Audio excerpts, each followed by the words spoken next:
Hey there, welcome back to 7-Minute Books. I'm Sam, and today we're talking about Capitalist Realism by Mark Fisher. Sophie, this book is so bleak, but somehow I couldn't put it down.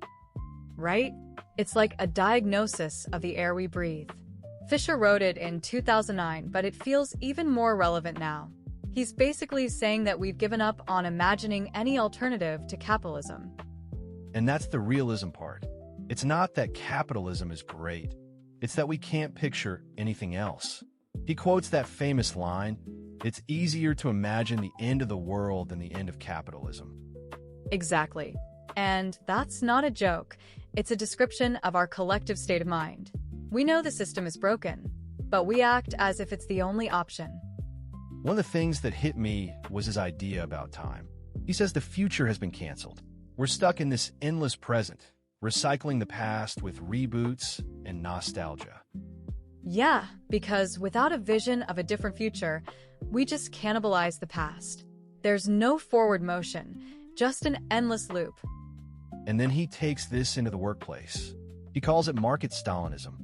On the surface, we're told to be creative and entrepreneurial, but it's actually a more subtle form of control. Right?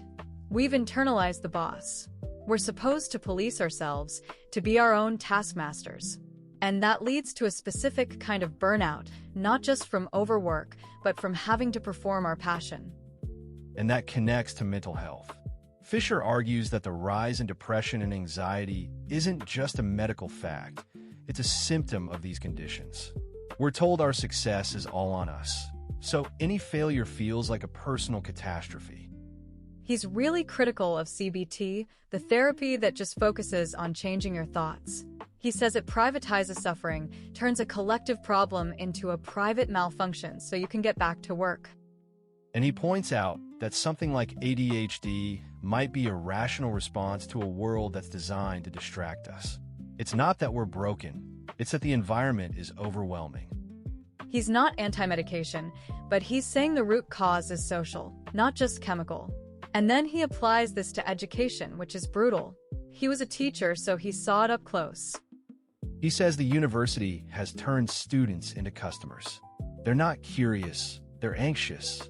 They want the formula, the bullet points, not open-ended exploration.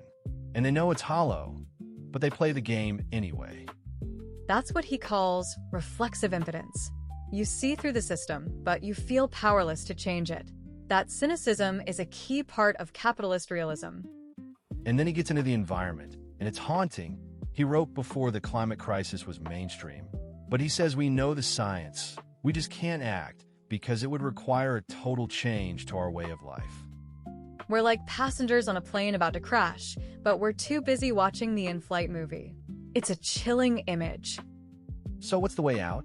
He doesn't give a simple plan, but he says the first step is recognizing that capitalist realism is a political construction, not a natural fact.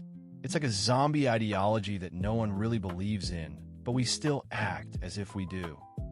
He talks about creating cracks in the edifice, moments of collective refusal and solidarity.